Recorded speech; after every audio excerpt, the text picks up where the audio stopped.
And in the today's session, we are going to discuss about what is OAuth2.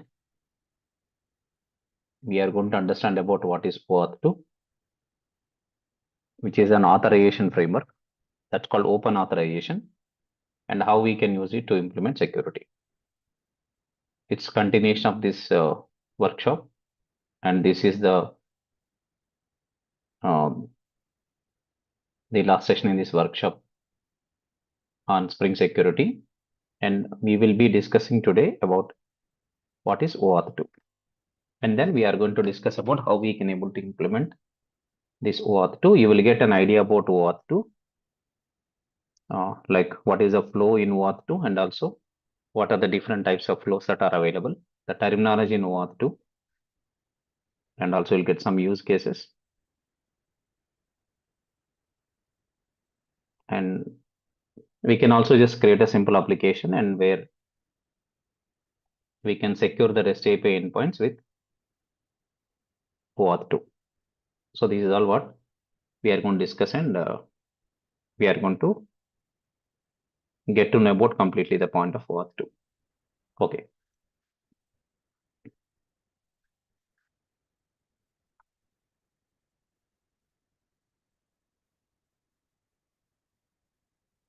Okay, and let's start with OAuth2.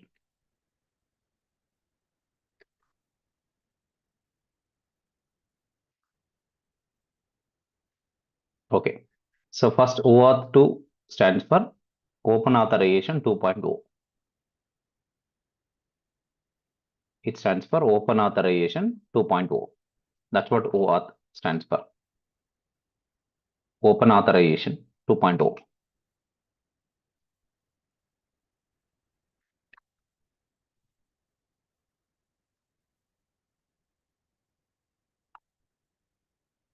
Open Authorization 2.0. Now this is called OAuth. Basically, what is OAuth2 means? It is what we can say. It is a protocol, or even we can say it is a authorization framework. We can call it as either a protocol, or we can call it as something like an authorization framework. Okay, now we will be discussing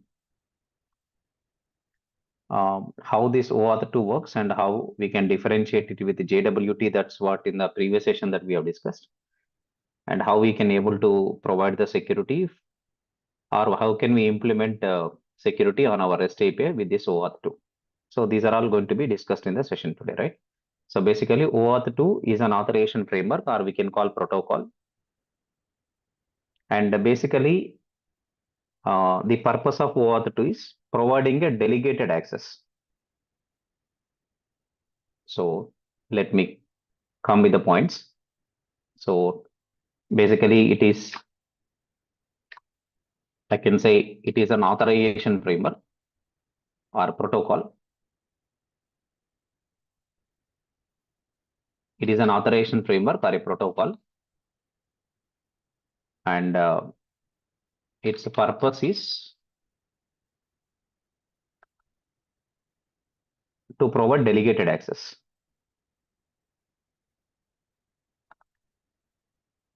Now we'll understand about what's the meaning of a delegated access. Okay.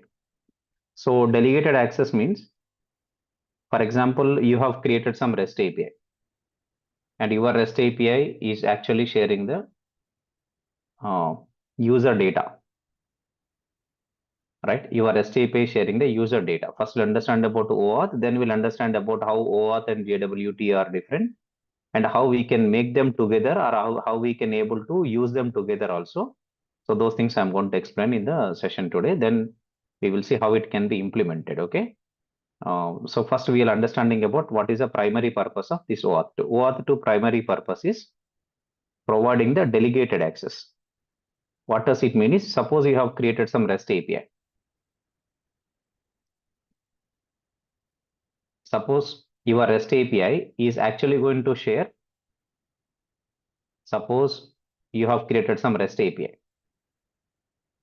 and this REST API is containing a set of URLs.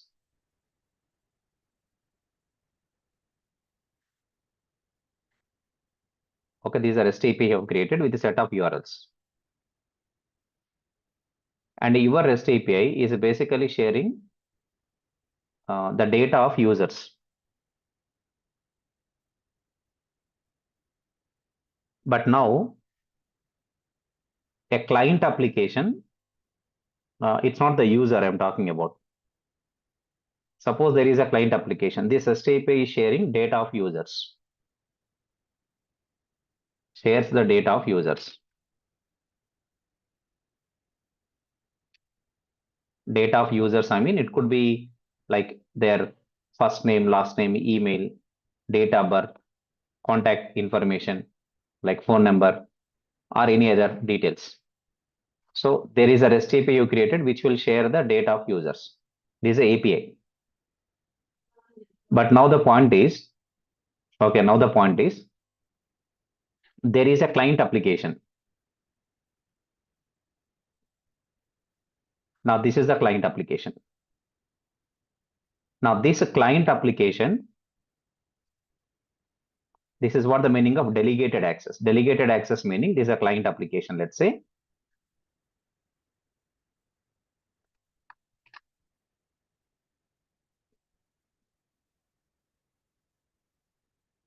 Now this client application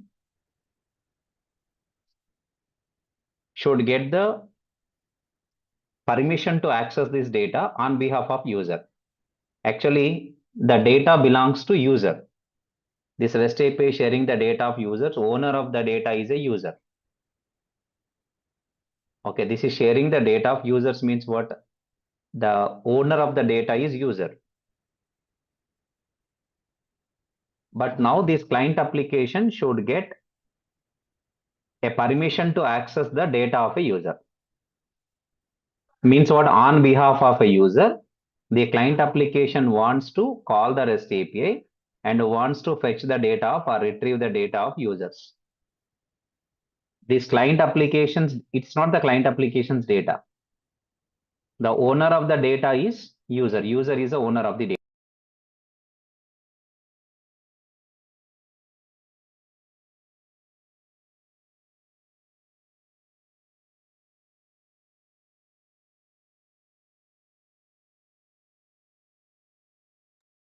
Look at this. What I'm saying is this is client application. Now this client application wants to access the data of user on behalf of user. Which means what? This user is providing a permission. This user provides a permission to the client application that, okay, you can access my data from this server. This is REST API server.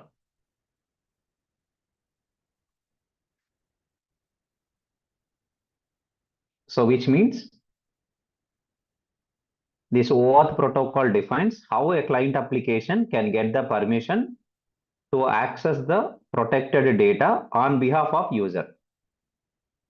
Where user is not providing his credentials to the client application, because these user credentials are related to this server. And if he provides his credentials to this client application, there is no guarantee that this client application is not going to misuse these credentials. So this user cannot provide his credentials to client application, but without providing the credentials to client application, it will give permission to the client application that you can go and get my data. So this is how the delegated access comes into picture. This concept is called delegated access.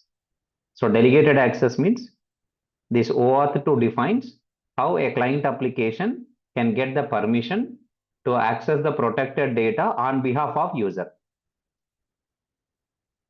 The user is not giving his credentials to the client application because if user provides his password, so users should not enter their password into every application, right? They should not enter their password into every application. They should not provide password into every application. So what is the point in understanding this? So the point in understanding this is The point in understanding this is, now this guy is a user, but he can't give away his password to the client application, but he will provide permission to the client application so that he can go and get the credentials. And this concept is basically called as OAuth2 delegated access. That is called OAuth2 means. So basically, I would like to add some statement here so that OAuth2 defines. I'll give you examples later, but first let us understand this. OAuth2 defines everything that you're using in real time is an example of OAuth2. Most of the applications, I'll tell you that.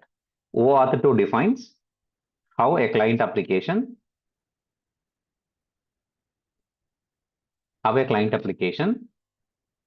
gets permission to access protected resources or protected data on behalf of users.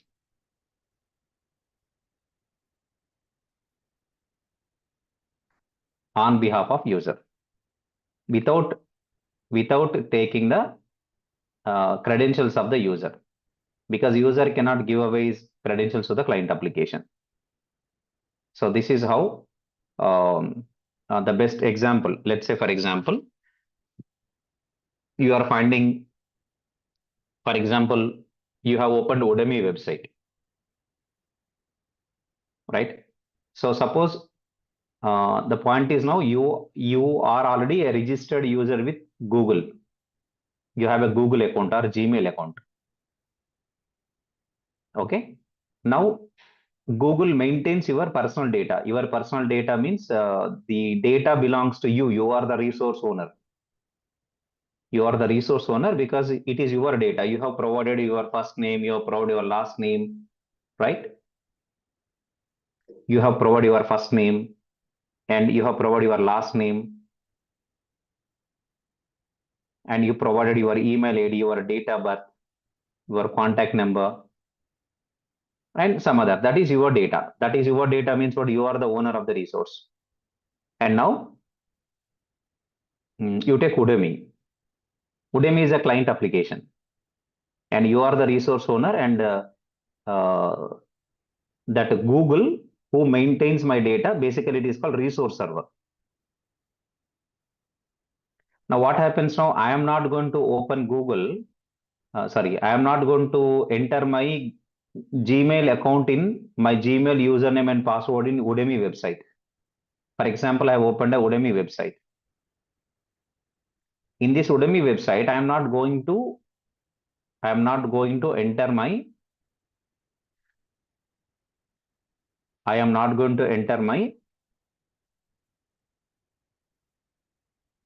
Gmail username and Gmail password. Gmail username, Gmail password here. I am not going to enter. Okay, it is Udemy website. Okay, I cannot enter my Gmail username and Gmail password in this. I can't give my Gmail credentials to Udemy. Right? So Udemy is a client application, but Udemy is providing an option. It's not asking me to provide your Gmail username and Gmail password. It's not asking like that. But it is saying that it is not asking like this. That's good. But what is happening? It is providing one button. Log in with Google or sign in with Google. You will get a button called sign in with Google on Udemy website.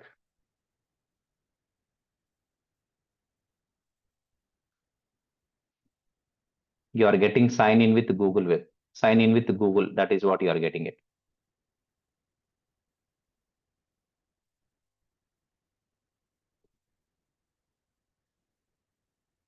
Okay, you got a button called sign in with Google.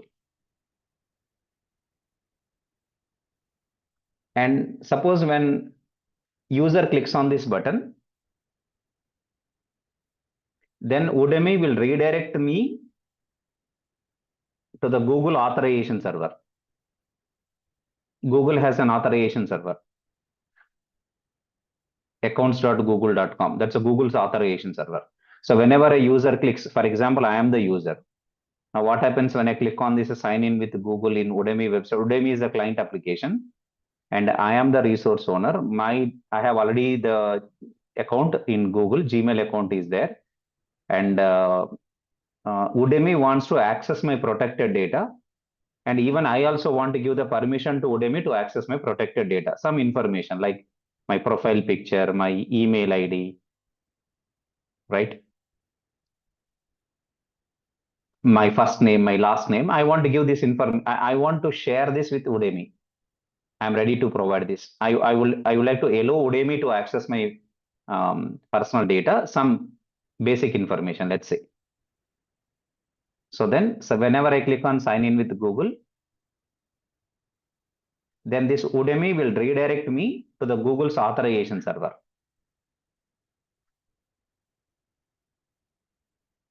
Now this is called Google's authorization server. I'm simply calling Auth server of Google.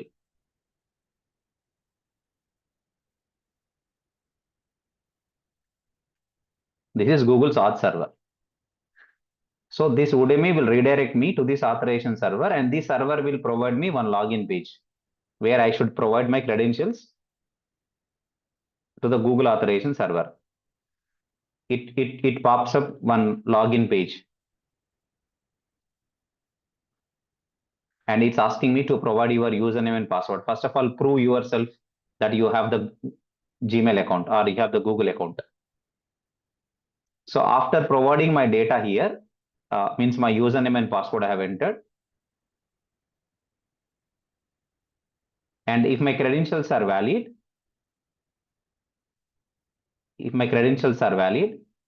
then this author server will show me a page. The page is saying that this Udemy wants to access your protected resource. Do you want to authorize or do you want to deny? It will give me two buttons, allow, deny. It will provide me two buttons like allow and deny. It is providing two buttons like that. You might have observed this. This is very practical. Many a times maybe you have observed it. Allow or deny. If I say allow, for example, if I click on allow, because I want to give permission to Udemy to access my resources, my protected resources, like my first name, my last name, my profile picture, my email ID. I would like to allow the Udemy to access that data by calling the REST API of Google server. Whenever I say allow, then this auth server will redirect me back to Udemy.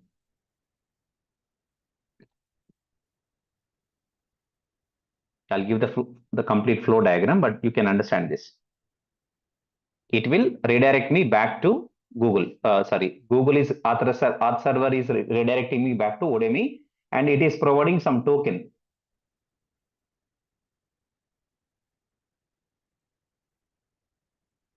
Okay, and that token is basically called as access token.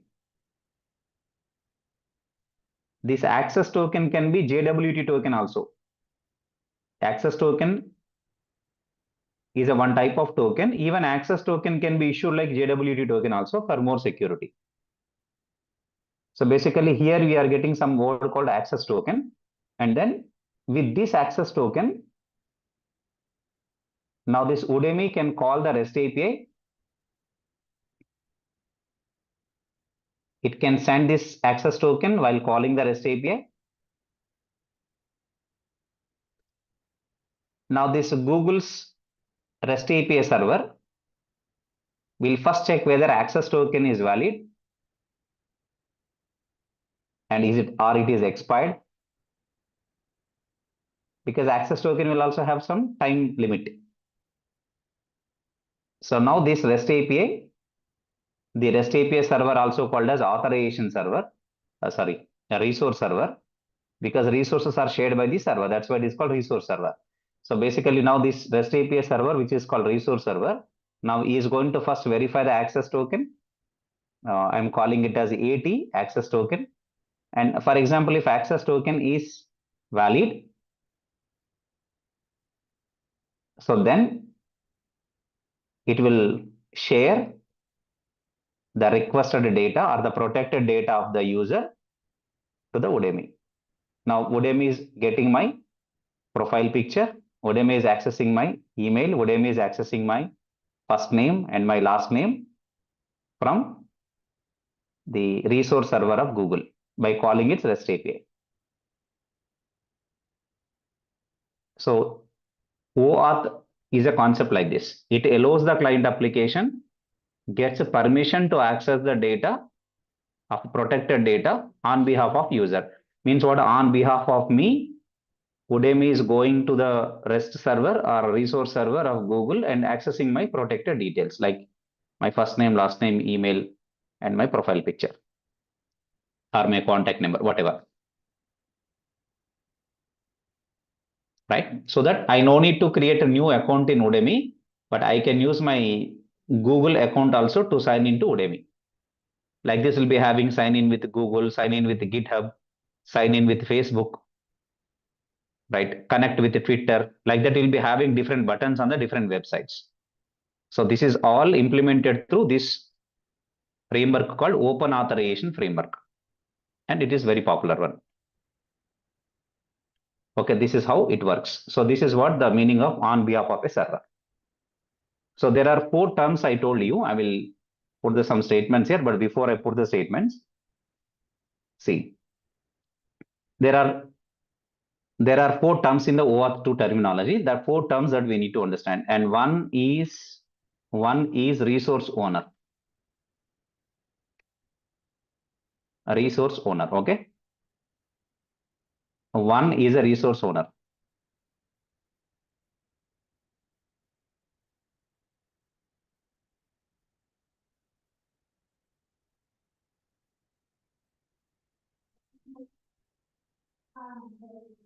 Right. One is resource owner. Okay. So just now we started, but you are keeping big messages. You don't, right now we have not discussed anything. These are all illegal right now.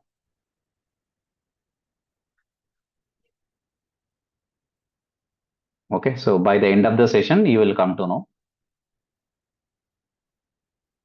Okay. Right. The first one is resource owner. The second one is client. The third term is called authorization server. And the fourth one is called resource server.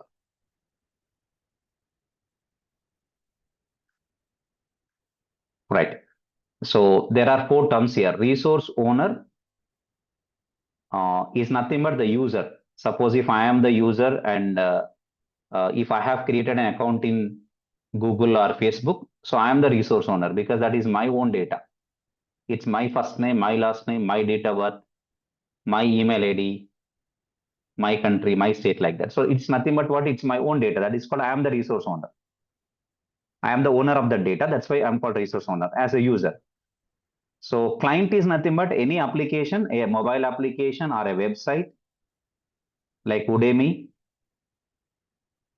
So which is interacting with the authorization server in order to get the token so that it can able to access the data from the resource server. So that application is called client. Here the client is a web, I can say a web application, a website or a mobile application who is interacting with authorization server, getting the token from there, and then connecting with the resource server and fetching the data of the user. So that application who wants to access the protected data on behalf of user, that guy is called client application. Authorization server is nothing but we can say it is a server in which the resource owner has an account, or it is a server which contains logic, authorization logic, and that is called authorization server. And if you take resource server, it is the REST API application server which is sharing users data through REST API to the clients. That guy is called resource server. In our case, resource owner means me. I am the resource owner. and the client is Udemy, and authorization server, which is Google, and the resource server, that is also Google. Like this, OAuth has defined the terminology: resource owner, client, authorization server, resource server. Right? So that's how in any website that you are finding, sign in with Facebook, sign in with Google, but in every website you don't find, because even for this also client must be registered with that server first, because Udemy has a tie-up with Google, or Udemy is registered as a client with Google's authorization server, and that's why Udemy is placing a button called sign in with Google or sign in with Facebook. So for example, if you take our website like ashokit.in, you may also log in with your Google account, but you cannot log in with your Facebook account. Right? Okay. Or you cannot log in with your Twitter account. So which means, first of all, this client application should have registered as a client with that authorization server. When the client application is registered with an authorization server, that I would like to access the user's data, the protected data on behalf of user from your server. If the client registers with the authorization server, then only that the client application can place buttons like sign in with Google, sign in with Facebook for the end users. And otherwise, no. So you're not finding in every website sign in with Google or sign in with Facebook. In some websites you are finding it, and some websites you are not finding it, which means they are not registered as clients. Because if it registered as a client, then this authorization server will provide some credentials to the client. That is called client credentials, client ID and client secret. So client also must have an ID. Otherwise, authorization server doesn't allow everyone to access to get the access token. So it must be registered client. Registered client means it must have some ID and secret. Client ID and the client secret are generated whenever client is registered with authorization server. So before entering into all these process, so first of all, this client must be registered with the authorization server. If this client is registered with the authorization server, let's consider it as auth server, then this auth server will provide one ID and a secret for this client. Nothing but like a username and password. It will get an ID, it will also get some secret. This client ID and client secret are also required to get access token from authorization server. Every client cannot get the access token from auth server so that it can use that token and get the data by calling the REST API. It is not possible. First of all, it must be registered client. Whenever it is registered as a client with the authorization server, then it will grant some client ID and client secret, and these values are needed for authorization server while granting access token. That's how it works. So we'll be having more in detail, but in this one session, if I want to complete, so I can't explain everything, but I can explain only what that makes you to understand about this concept of OAuth. Okay, let's move on. So how it is different from JWT? Okay, JWT is just a token. Okay, it is just one self-contained token format. That's JWT. And using JWT, you can provide stateless communication, like it contains the token itself is containing the authenticated user and also his authorization rules and other information about that authenticated user. Maybe his email you can add, otherwise any other whatever, but you can add them. So that is token format, right? That also could be used for authentication and authorization, but JWT token is not for directly without using OAuth support or open authorization protocol. Only JWT, I cannot use it for allowing the client application to access the protected resource on behalf of user. This OAuth framework only will provide this facility. allowing the client application to get permission to access the data on behalf of user. JWT token means directly the client application should have with the help of its credentials, it can access its own data, but not the user's data. So client application will provide its ID, username and password. Authentication will be done. A token is issued. Client can use that token, can call the REST API and can get the data. That's it. There is no user data. It is not on behalf of user. Just like just Spring Security, which contains header, payload, and signature, as you know. Just it is what I can say. It is not for allowing an application on behalf of a user to access the data. Application itself will access its data from server. The data belongs to application only. The client application needs the data and the application has access to the data. It is not accessing some third person's data. So that is just like securing the REST endpoints with Spring Security or with JWT. So there is a difference. Okay. So what I can do is I can able to combine JWT in OAuth2 as well, while granting access token. That access token can be the JWT token. Access token is a very long string of characters. So in place of that normal token, we can also create a JWT token for more security and we can send it as an access token. I mean, Auth server can do that. So that is how OAuth and JWT having a difference. Right? Right. So OAuth is nothing but it is multiple steps. And moreover, it's a framework designed to allow the client application to get the permission to access the data of a user on behalf of that user. Without taking the credentials of the user, the application is allowed to access that user's data by calling the REST API. That's how OAuth2 works. So there is a difference between both of them. Right? Okay. Right. So basically when to use OAuth2 means, suppose you want to allow third party application to access the user data. Right? When you want to allow third party application to access your user data. So then you need to use this OAuth2 delegated access concept. Third party application could be the mobile application or another client application, or even it can be another service application. That in microservices, you can say service 1 and service 2. Service 1 is the client of service 2. But service 1 wants data that service 2 is exposing, that data belongs to a user.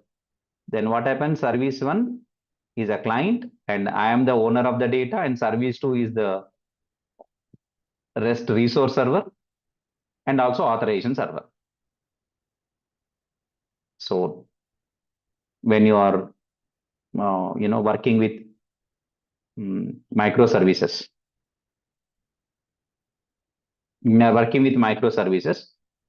what you can do, you can place one centralized authorization server, and that will take care of or that will handle the authentications and issuing these access tokens, refresh tokens, like that. And once the token is issued to the client, now the client is able to access multiple services once it got the token. So there are two use cases for implementing OAuth2, or OAuth2 is the best choice. Right? One is when you want to allow third party application to access the user data, okay, from your API. So then you can implement OAuth2. That is the best choice. Second use case is when you have suite of microservices or group of microservices, and you want to place one centralized authorization server. And once the token is issued by the authorization server, After once authentication is successful, now you want to allow this client application to access the multiple microservices. So this is basically having a word called single sign-on SSO authentication. SSO authentication is best example is your YouTube, Gmail accounts. SSO single sign-on,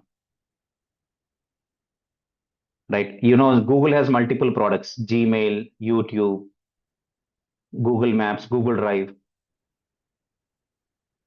right? So this is single sign-on. Means what? Google has a single authorization server, and when you first log into your Gmail account by providing username and password, when you are first sign in, now if your credentials are valid, and of course Google also creates a session, that's okay, but it will generate a token, and that token will come and store on your browser, right? And when you are moving from this Gmail to YouTube, for example, in another tab or on the same tab, whatever it is, then automatically the browser will send this access token to the YouTube server, right?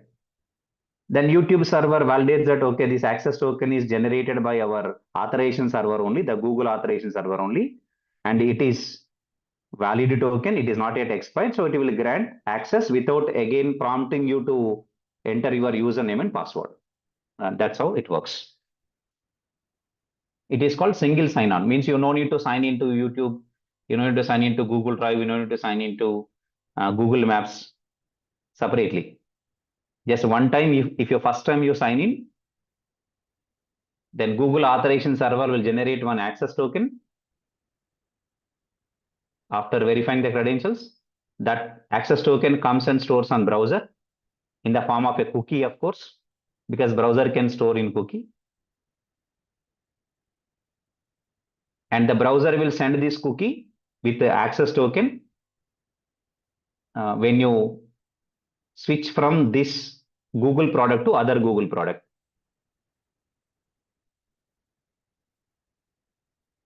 Right? And whenever you send a request to YouTube server, which is also part of the Google system only, or ecosystem of Google, so then it will first validate whether this access token is expired or is it tampered, and if not, it will grant you to access the videos. It doesn't ask you about enter your username and password again.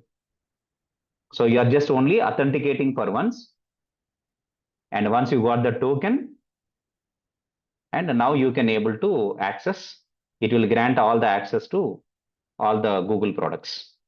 That is called SSO, single sign-on concept. You don't need to sign on every server when there is a group of servers in the ecosystem. And that is basically called as single sign-on concept. SSO. Now, so I will just put the statements which I have so far explained to you. And now the next point that we need to just, it is basically you can understand something like this now. For example, you want to stay in a resort. Okay, so you booked some resort and you want to stay there for 2 to 3 days, let's say. At the time of booking the resort, you are also going to select what are the facilities in that resort that you want to use, right? So based on that, price is calculated and finally you booked it, and now it's a time to enter. So at the reception, you are going to show your ID proof. Then they will just put one wristband. Okay. They'll put one wristband to your hand at the reception. Now, suppose now you already, at the time of booking the resort, you have also selected that you want to enter into water park, you want to enter into food court inside the resort, you want to enter into some other gaming zone, like you want to enter in roller coaster. So you already selected them. Now you no need to again provide your credentials, or you need to show your ID proof, right? So just that wristband, right, will tell whether you have access or not. Just scan the wristband and the gate will open, you can enter. Okay. So this is how the same concept in this is called OAuth. That's what same thing happens in single sign-on. That's what the concept of SSO. You no need to sign in every time. You sign on to once into the server, and then you will be granting one token and use this token, and you can now enter into any other products of Google in the Google ecosystem. This is called a concept of SSO, single sign-on. Okay, so let me first add some statements, and then after I will move on to have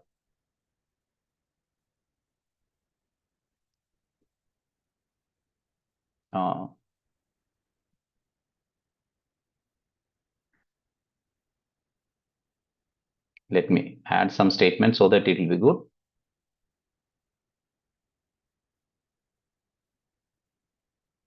So I can put some statements over here.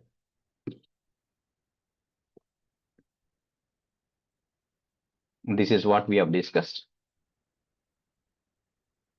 This is called the OAuth2 terminology, and this is the example that I've explained you. Who is the resource server? Who is the authorization server? All these things.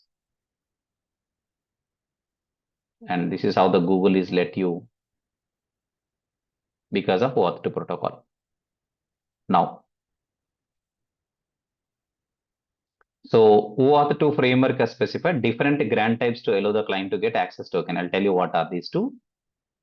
That is called authorization code grant type and client credentials grant type. So let's have a discussion on this. What does it mean? Let us understand about what does it mean. The client application can access what I can say, users data by calling the REST endpoints on behalf of the client. On behalf of the user, the client application can access the protected data from the resource server and can use it. Right? Otherwise, the client application itself, right? The client application itself wants to access a suite of servers, but it doesn't want to provide its ID like credentials, user and password every time. So in that case also, OAuth protocol is the best choice. These are the two use cases I told. So for the first use case, authorization code grant type will be used. And for the second use case, SSO, then client credentials grant type will be used.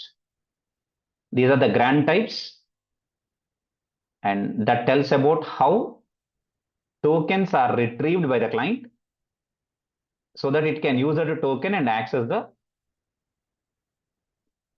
REST APIs and can get the data. Okay. See, what I'm trying to say now, there are two use cases I have already explained you. One use case is a client application, but it wants to access the protected data of the user on behalf of the user. Second is client application, but wants to access suite of servers, like suite of Google products, but without showing its credentials to every server. In both the cases, OAuth2 framework will support. These are the two best use cases where OAuth2 authorization framework should be used.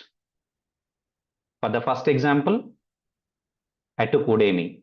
For the second example, I took Google. So these are the two code grant types: authorization code grant type and client credentials grant type. Okay. So let's understand about how authorization code grant type will work. Let's understand about how client credentials grant type will work. These are the two use cases where OAuth protocol or OAuth authorization framework is best suited, best choice. Okay, now if you look at the flow diagram,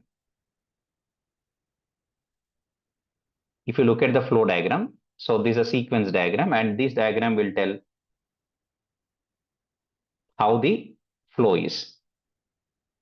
This is user. Consider the user is like you or me, and this is client like Udemy, and this is the Google authorization server, and this is a Google resource server.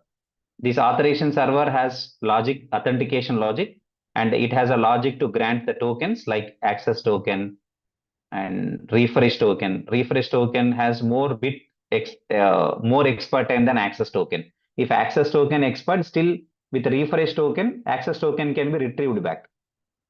Means, but if a refresh token also timed out, then the client cannot get the access token. Again, client has to seek the user permission to access his protected resources.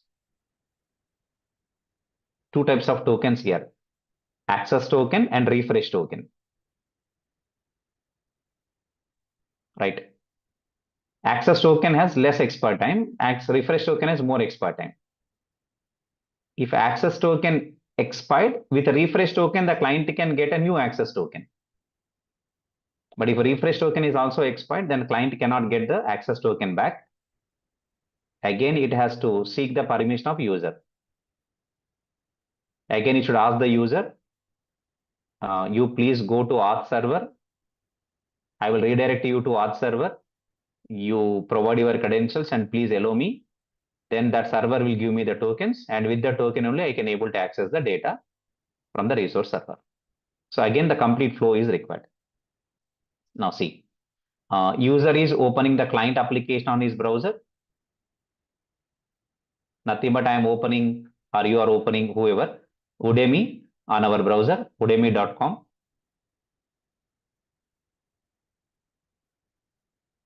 Then this client is saying that nothing but it is providing one button called sign in with Google. So which is nothing but in terms, tell the Auth server that I am, you are fine with the client.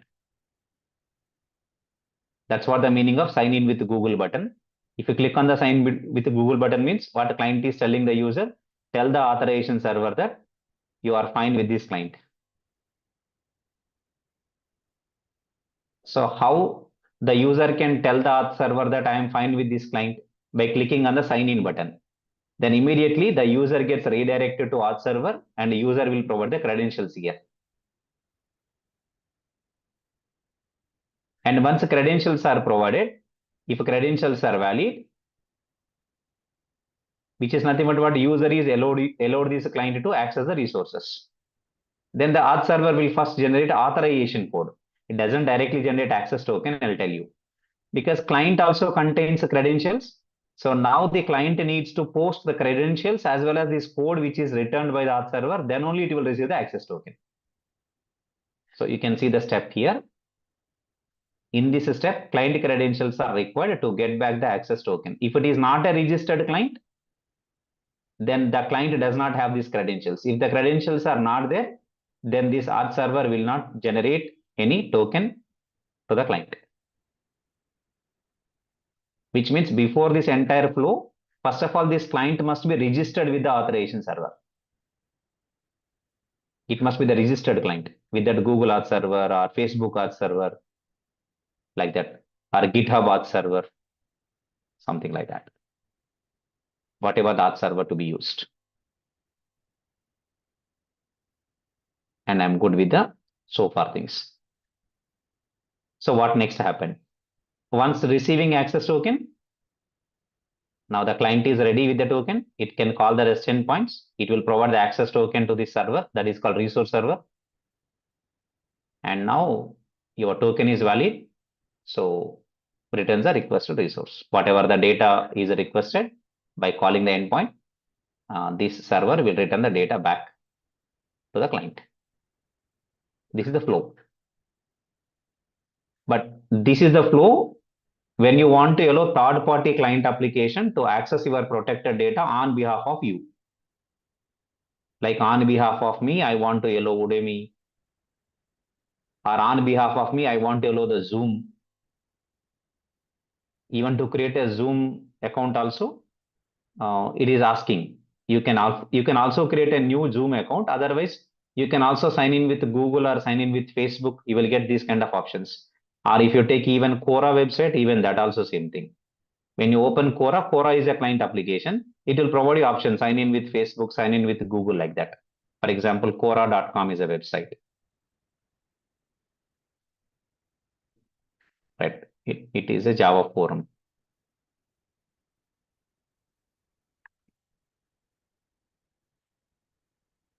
So here I have already logged in. But if I am not logged in already, then if I say sign out,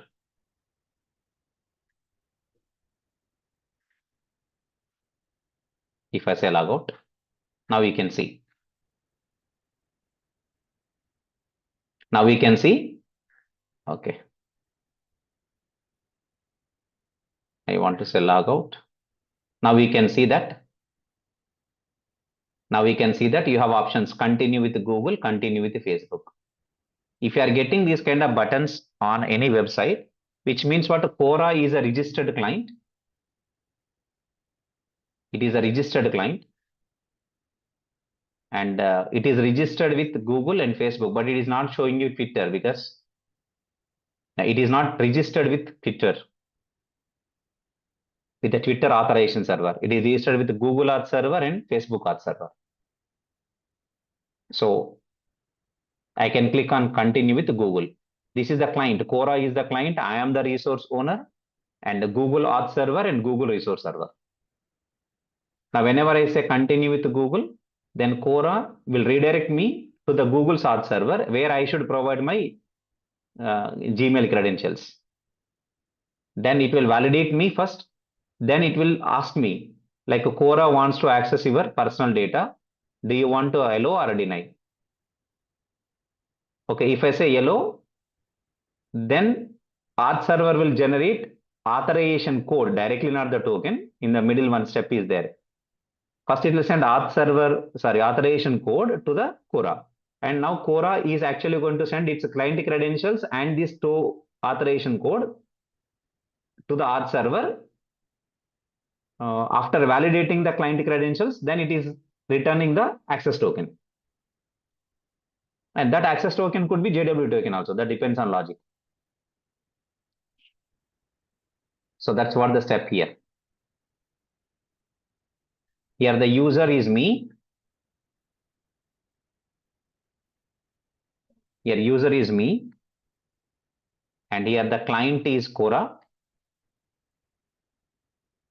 And here the Auth server is Google or Facebook. And of course, resource server also Google.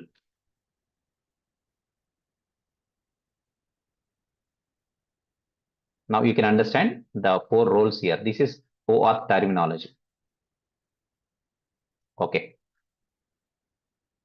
Can't go much, but I can tell you something like this.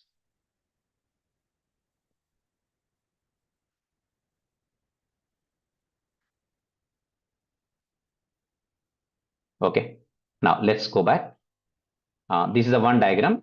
This is one best choice, like when to use OAuth2.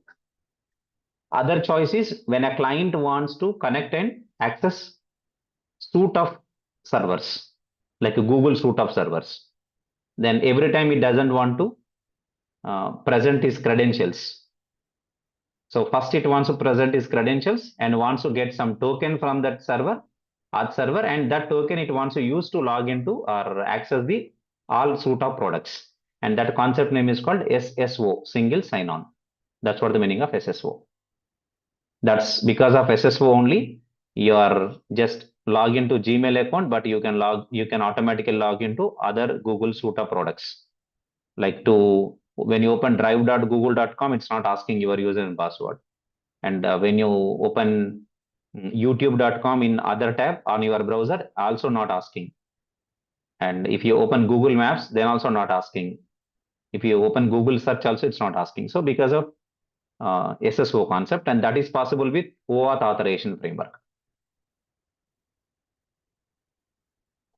So these are the two best cases, and I would like to put the two cases for you.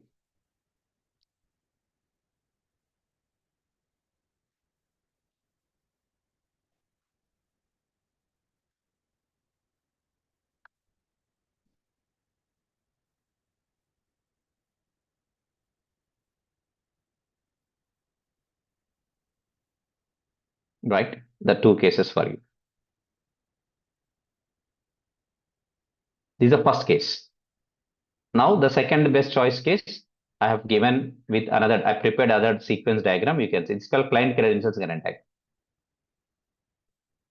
So here there is no user involved here. There is no end user. Client, auth server, a resource server. Consider client is an application, or you can feel client like a user like you and me. Because there is suite of products.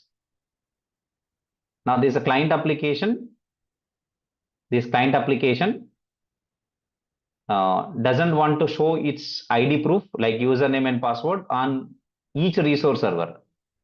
Trying to access YouTube videos, trying to access Google Drive, trying to access Google Maps and all. So only one time, first time only he wants to show his proof. Then he wants some token, and with the token he wants to connect and get all the data. So that's how this works. This is the second use case where OAuth framework, authorization framework is best suited. So direct here wants to access secure resources, provide client credentials, no user is involved in this, and the credentials are correct, then access token is directly granted.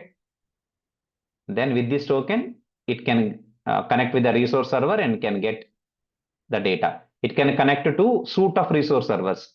It could be the Drive, it could be the Google Maps, it could be the YouTube, Google Search, whatever. Google Photos, multiple websites. Resource server can be multiple. With the same token, it can connect and it can get. This is called SSO concept, single sign-on concept. This is the second.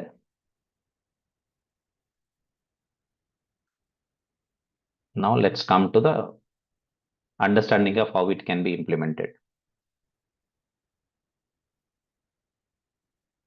These are the two things that you need to understand as part of the OAuth. Now it is a time to know about how it can be implemented in Spring using Spring Security. Right? Okay, good. We need definitely what we need auth server. Right? I repeat again. What we need is an auth server. But thing is, there are two options. I can create own auth server using Spring Boot in my application, or I can take the support of third party auth server who can grant these tokens after authentication is successful. And the most popular auth server that we use, multiple auth servers, Google auth server, GitHub auth server we can use in Spring Boot applications, or some other popular open source servers are there, like a Keycloak auth server.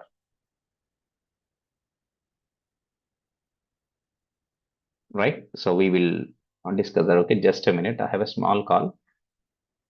I'll be back in just 2 minutes.